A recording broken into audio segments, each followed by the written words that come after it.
Bonsoir à tous, bienvenue. C'est un plaisir de vous retrouver ce soir encore pour l'information sur RTI 1. La journée internationale de la femme 2022 sera axée en Côte d'Ivoire sur la sensibilisation des jeunes filles et l'appui aux femmes rurales. La ministre de la Femme, de la Famille et de l'Enfant a tenu une conférence de presse pour présenter les différentes articulations et innovations pour cette édition 2022. Le climat des affaires s'est amélioré ces dernières années en Guinée et de nombreux investisseurs ivoiriens s'y sont installés. Ils apportent leur touche au monde des affaires de ce pays frontalier à la Côte d'Ivoire. Nous suivrons leur vie en Guinée dans le dossier EcoPlus de ce 20h. Un camion de transport de bouteilles de gaz a pris feu cet après-midi sur la voie menant à Grand Bassam. Les bouteilles de gaz ont explosé, provoquant de très fortes détonations. La circulation a été bloquée et les sapeurs-pompiers sont intervenus. Et puis cette arrivée triomphale des Lions de la Teranga dans leur pays dans la soirée d'hier. Des dizaines de milliers de Sénégalais sont sortis pour admirer de plus près Dame Coupe et surtout porter en triomphe les Lions, désormais champions d'Afrique. Merci de nous rejoindre pour l'information.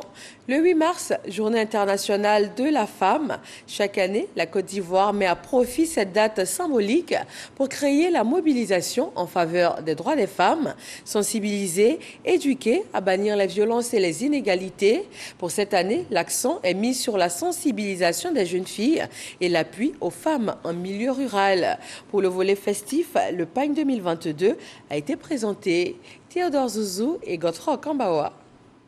Ce PAGN, présenté par la ministre de la Femme, de la Famille et de l'Enfant, Nasseneba Touré et ses collaboratrices, est celui choisi pour la célébration de la Journée internationale de la femme qui se tient le 8 mars de chaque année. Ce PAGN symbolise l'union, la solidarité, mais encore l'expression de la diversité.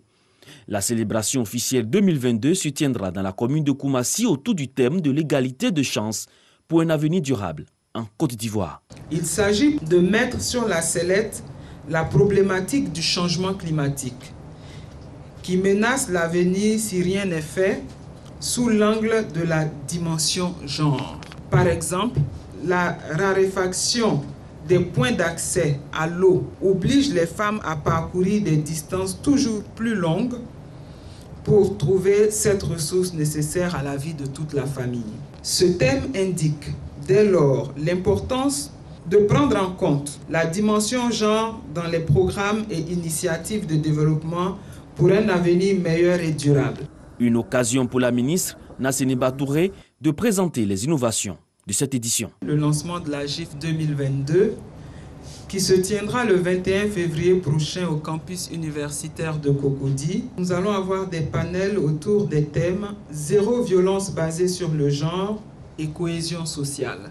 La GIF des arts, de la mode et du spectacle et la cérémonie officielle le 8 mars sous le parrainage de Madame la Première Dame, Madame Dominique Ouattara. Pour amener la jeune génération à s'approprier la lutte contre le changement climatique, la présentation d'une nouvelle génération de jeunes hommes militants en faveur des droits de la femme intitulée E4She est envisagée. Les réseaux sociaux et les acteurs de la presse sont également mis à contribution pour être des relais dans la sensibilisation et faire tomber les inégalités.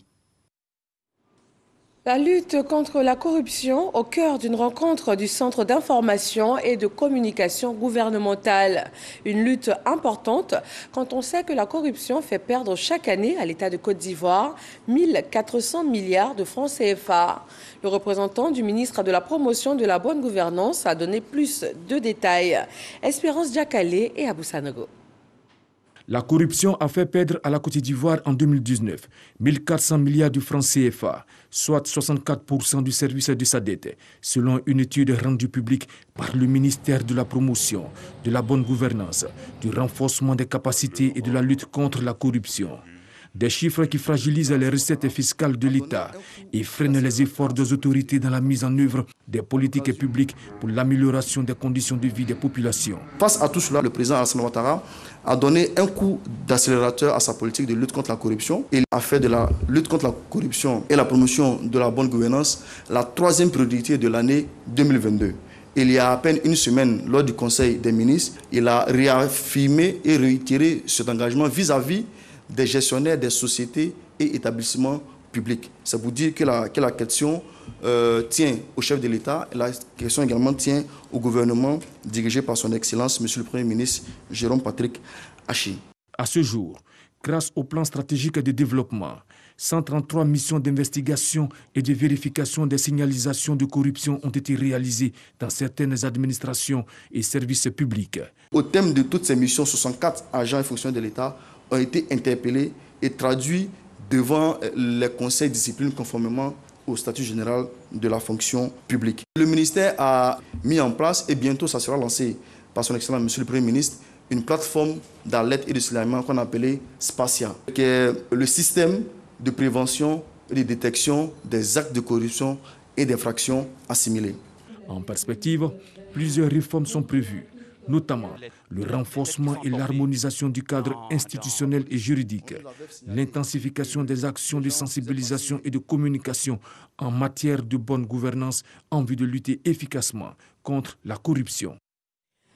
Dans le prolongement de cette action de lutte contre la corruption, la déclaration de la taxe à valeur ajoutée se fait désormais en ligne en Côte d'Ivoire. C'est la dernière réforme engagée par l'administration fiscale. Elle est en vigueur depuis le 1er février. Chèque connaît. Fini le casse-tête de l'administration fiscale à gérer les énormes déperditions dans la collecte de la taxe à valeur ajoutée, la TVA, auprès de certains contribuables qui ont la propension à ne pas reverser la taxe collectée ou d'en différer le paiement. La TVA est désormais déclarée en ligne sur la plateforme de la télédéclaration et télépaiement de la Direction générale des impôts, IMPO.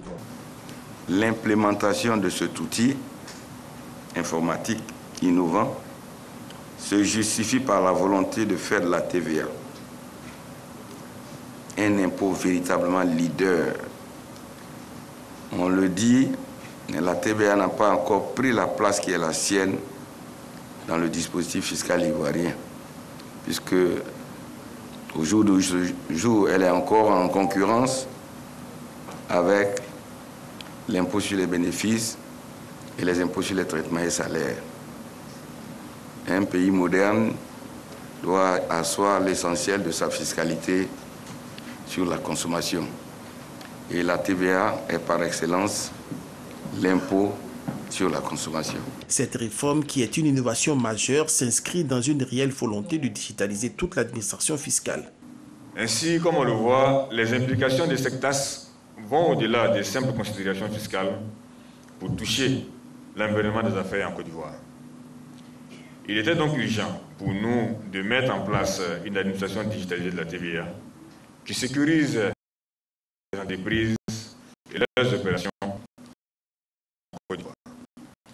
J'invite donc tous les acteurs à s'approprier ce nouveau système et à ne pas hésiter à nous proposer des pistes d'amélioration dans le sens du renforcement de la performance de la TVA. La réforme de l'administration digitalisée de la TVA entre en vigueur. Elle intervient après une série de réformes aussi multiples qu'innovantes, à savoir la digitalisation du contrôle fiscal, le portail e-impôt, Télélias et bien d'autres. Ils sont nombreux, les investisseurs ivoiriens qui ont choisi la Guinée pour chercher fortune. On les retrouve aussi bien dans l'immobilier, la construction que dans la distribution ou encore dans les corps de métier comme la coiffure ou la restauration. Ils apportent leur touche au monde des affaires de ce pays frontalier à la Côte d'Ivoire. Entre intégration réussie et success story, certains parmi eux ne font pas mystère de leur désir de retour en Côte d'Ivoire afin de mettre leurs acquis et compétences au service de la mère patrie. Investissement à l'étranger, ces Ivoiriens qui ont choisi la Guinée, c'est le sujet Ecoplus de ce mardi proposé par Jean-Luc Gbagbo et Zakaria Traoré.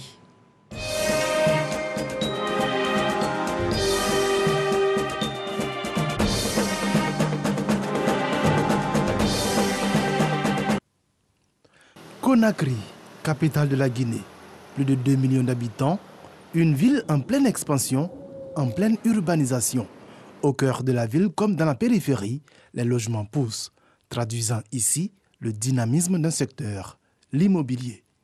Alexandre Tony en est l'un des principaux acteurs. Originaire de la Côte d'Ivoire, il s'est installé en Guinée en 2014, y créant par la même occasion son entreprise de bâtiments et travaux publics. Combien de bâtiments ici par là? 11 bâtiments liés. Ses principales références en Guinée sont la construction de plus de 150 km de routes rurales, une dizaine de ponts et surtout, depuis 2019, un contrat pour la construction de 2500 logements socio-économiques pour la plus grande compagnie minière du pays. Ça a été un choix très difficile au départ, mais à l'arrivée, je suis fier. J'ai fait quand même quelques pays de la sous-région, Mali, Ghana, Maroc. Et voilà, après qu'un ami m'a parlé de la Guinée-Conakry, que le pays a besoin des fils et filles et aussi des frères de la sous-région pour contribuer au développement. Donc c'est une manière aussi pour moi d'apporter mon aide à un pays frère. Apporter sa pierre à l'édification d'un pays en plein essor immobilier, un engagement que partage également un autre Ivoirien en Guinée, Yacine Kouadio. Lui a choisi la fourniture de matériaux de chantier et équipements de protection individuelle, la maintenance et le conseil industriel. On fait notre petit bonhomme de chemin, on a des chiffres d'affaires qui avoisinent les 600-700 millions. CFA, en francs guinéens, on est autour de 10 milliards. Donc, je pense que même en Côte d'Ivoire, pour une petite structure qui fait ce montant-là, serait parmi les PME à prendre au sérieux. Cet ingénieur en mécanique, formé en Côte d'Ivoire, fait donc son petit bonhomme de chemin en Guinée depuis 2015. Je pense que les Ivoiriens n'ont pas l'habitude de sortir et ils ont un peu peur. Mais quand ils sortent, ils ont quand même ils ont été bien formés. Ils peuvent s'adapter à plusieurs environnements. Pour lui, qu'on soit en Côte d'Ivoire ou en dehors, il faut savoir saisir les opportunités. C'est ce qu'a fait Mathieu Sadia, cadre ivoirien, mais dans un tout autre registre. Bonjour.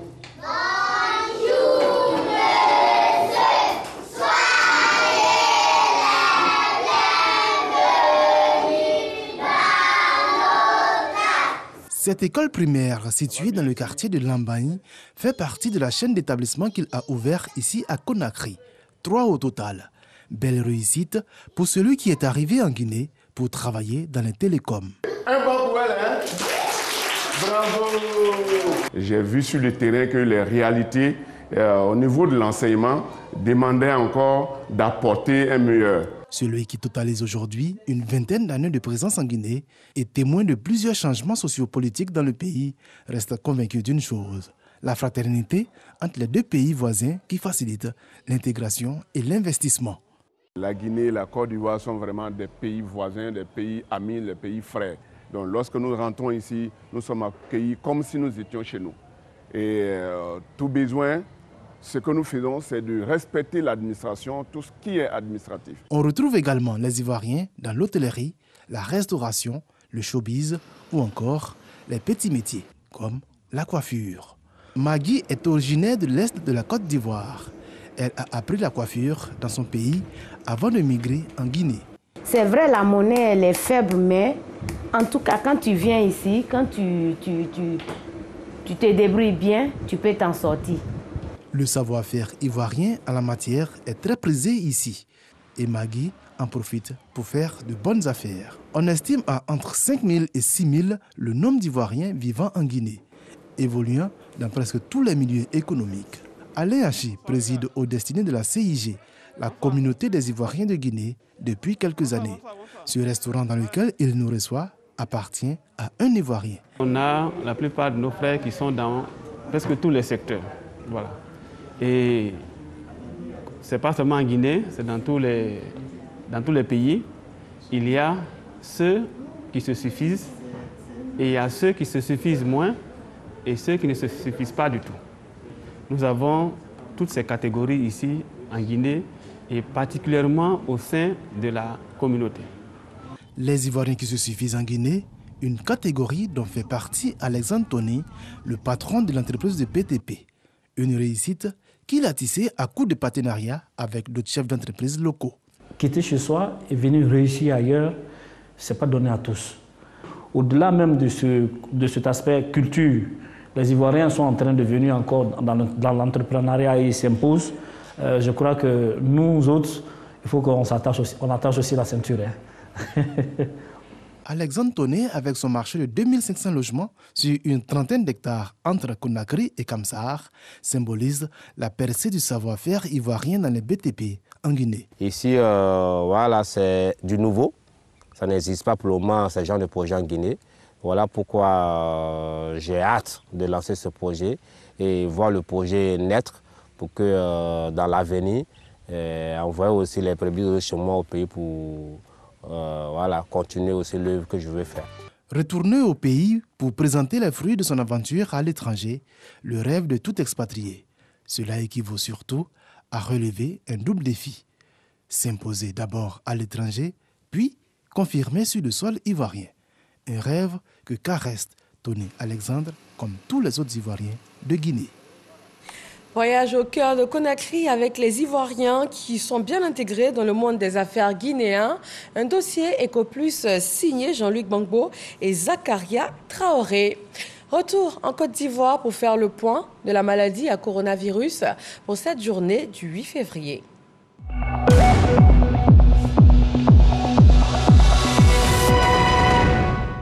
Le ministère de la Santé, de l'Hygiène publique et de la couverture maladie universelle a enregistré 38 nouveaux cas de Covid-19, 72 guéris et 0 décès. La Côte d'Ivoire compte 80 976 cas confirmés, dont 78 757 personnes guéries, 787 décès et 1432 cas actifs. 8 573 457 doses de vaccins ont été administrées du 1er mars 2021 au 7 février 2022. Le ministère de l'Environnement et du Développement durable démarre un nouveau projet. Il intervient dans le domaine de la mobilité électrique ou du transport intégré. L'un des objectifs majeurs, réduire la pollution de l'air et la consommation de combustibles comme le charbon, le pétrole ou encore le gaz naturel. Grâce Kando. Le projet Transport intégré durable va permettre d'introduire les véhicules électriques en Côte d'Ivoire et réduire les émissions de gaz à effet de serre et la pollution de l'air en milieu urbain. Nous avons dans ce carburant environ 2000 ppm de soufre, alors que dans les autres pays développés, nous avons seulement 10 ppm de soufre dans leur carburant. Il y a un effort à faire. Est-ce qu'on peut rester dans cette situation qui impacte la santé des habitants, notamment les maladies respiratoires et cardiovasculaires?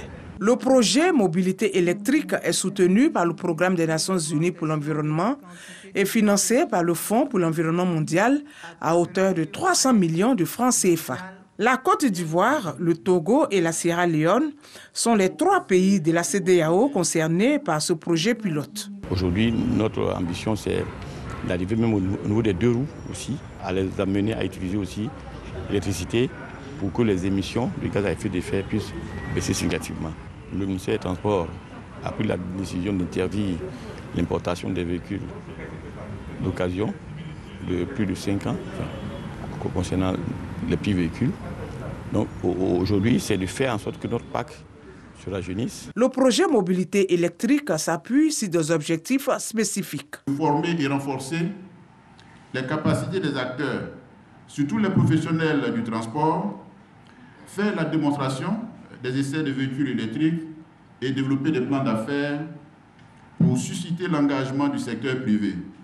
Selon le ministère de l'Environnement et du Développement durable, un quart des émissions de dioxyde de carbone liées à l'énergie provient du secteur des transports. Ce chiffre devrait atteindre un tiers d'ici à 2050. Ce matin, la télévision ivoirienne a reçu une délégation de la Haute Autorité de la Communication Audiovisuelle. Dans le cadre de sa visite périodique aux médias, c'est la toute première séance de travail de l'année pour la ACA. Au centre des échanges, les réalités que les services du groupe RTI rencontrent dans l'exercice du cahier de charges et aussi les attentes de la ACA pour un service public davantage irréprochable. Amadou Ouattara. René Bougouin, président de la ACA, Haute Autorité de la Communication Audiovisuelle, reçu par Fosséni Dambélé, directeur général de la radio-télévision ivoirienne RTI.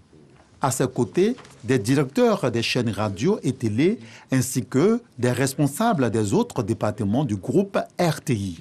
Les différents points à l'ordre du jour, notamment les grilles des programmes et les réalités rencontrées dans leur mise en œuvre, les modes de sanction de la ACA sont abordés sans tabou. Membres de la délégation reçue et ceux de la structure haute ont ainsi partagé leurs avis et suggestions relativement à l'exécution du cahier de charges de la RTI. Dans l'ensemble, le président de la ACA est satisfait des productions de la radio-télévision ivoirienne. RTI fait bien son travail. Nous en avons eu encore un aperçu récemment avec la CAN. À proprement parler, pas de recommandations véritables, sauf à persévérer dans ce qui est fait, dans ce qui est bien, insister sur la signalétique, chercher, sans brider bien sûr la créativité, mais chercher à améliorer la maîtrise d'antenne à caractère polémiste. Il faut absolument aider la RTI à mieux accomplir ses exigeantes missions de service public. Le service public concourt à la cohésion nationale, il y a des enjeux culturels, sociaux et bien d'autres. Fosséni Dambélé, directeur général de la RTI et ses collaborateurs ont souhaité de la ACA moins de restrictions sur la publicité et plus de regard de cette autorité sur la concurrence que la RTI juge déloyale menée par les chaînes internationales dans l'exploitation de l'environnement audiovisuel en Côte d'Ivoire. Les responsables de la RTI ont convié leur hôte à une visite des studios où sont réalisées l'émission C'est Midi et les journaux télévisés. La gendarmerie nationale est réunie à Yamoussoukro pour dresser le bilan de son année 2021 et surtout tracer les grandes lignes pour 2022. Kader Sogodogo pour le point de cette rencontre ouverte par le général de corps d'armée Alexandre Apalo-Touré, commandant supérieur de la gendarmerie nationale. Bilan 2021 et perspective 2022. La gendarmerie nationale est au laboratoire à Yamoussoukro. Face aux nombreux défis sécuritaires internes et externes, la méthode doit être de mise pour une efficacité rassurante. Rien ne sera laissé de côté. Il s'agira durant ces 4 prochains jours, à partir d'analyses objectives et sans concession de nos efforts professionnels constatés en 2021, de nous donner les moyens d'anticiper de façon efficiente, d'affronter opiniâtrement et de faire preuve de résilience face à des adversités polymorphes dans une sous-région ouest-africaine en proie à des périls sécuritaires inédits. Je cite terrorisme djihadiste, crise sanitaire liée à la Covid-19, instabilité politique dans les pays de la sous-région, criminalité transnationale organisée, piraterie maritime. Soutien de la haute hiérarchie.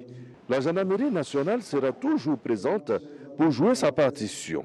Nous disons merci infiniment, merci à son Excellence, Monsieur le Président, parce que nous mesurons le chemin parcouru depuis 2011. La gendarmerie nationale a pour référence notre devise nationale.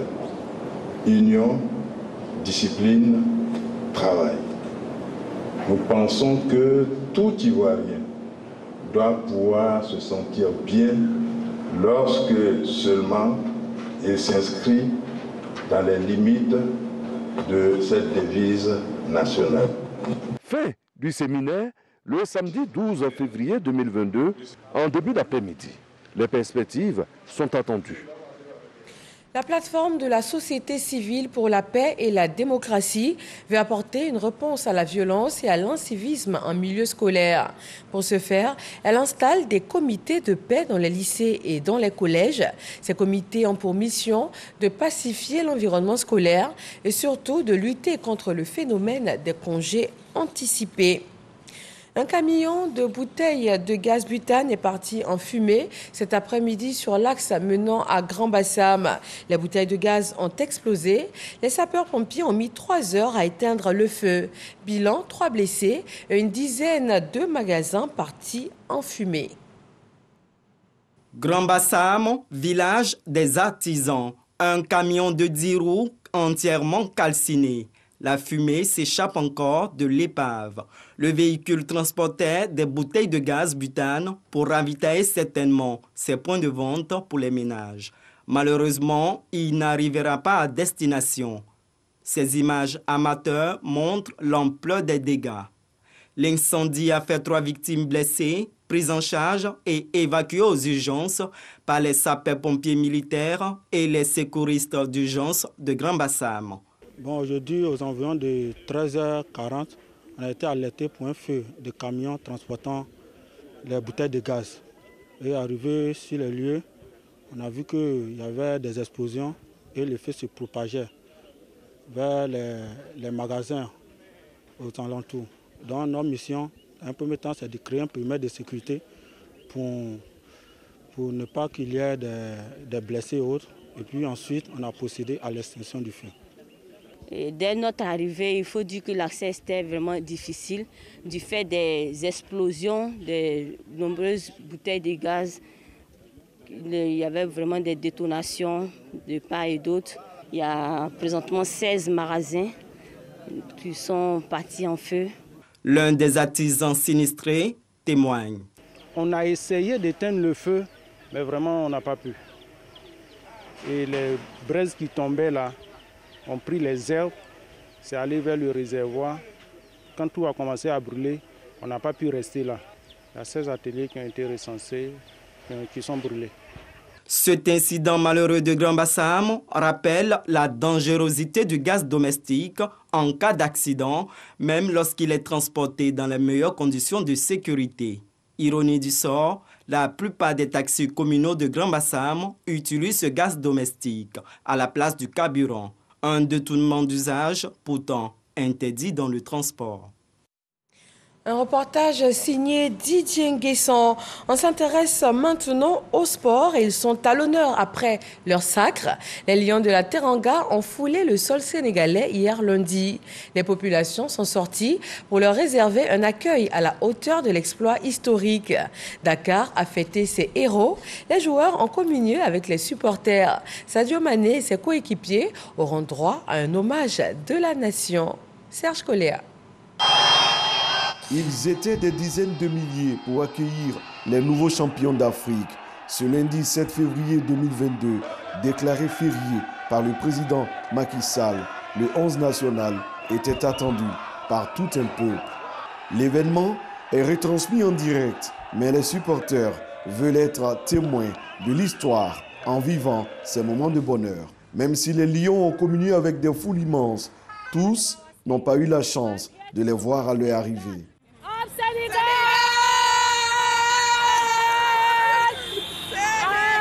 I'm happy that the cup come to Senegal.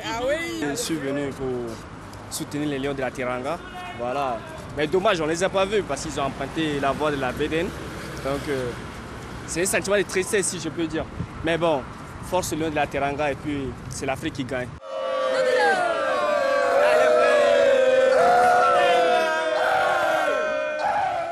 Pour voir les Lions de la Teranga et communier avec eux, il fallait surtout faire preuve de patience. On est resté là-bas de 13h à 18h. On n'a même pas aperçu les joueurs. Mais bon, quand même, nous nous réjouissons car nous avons obtenu la coupe que nous avons cherchée pendant des années. Nous ne l'avons jamais eue. Ils l'ont fait pour nous et pour tous ceux qui ne sont plus là, comme les Bokandais.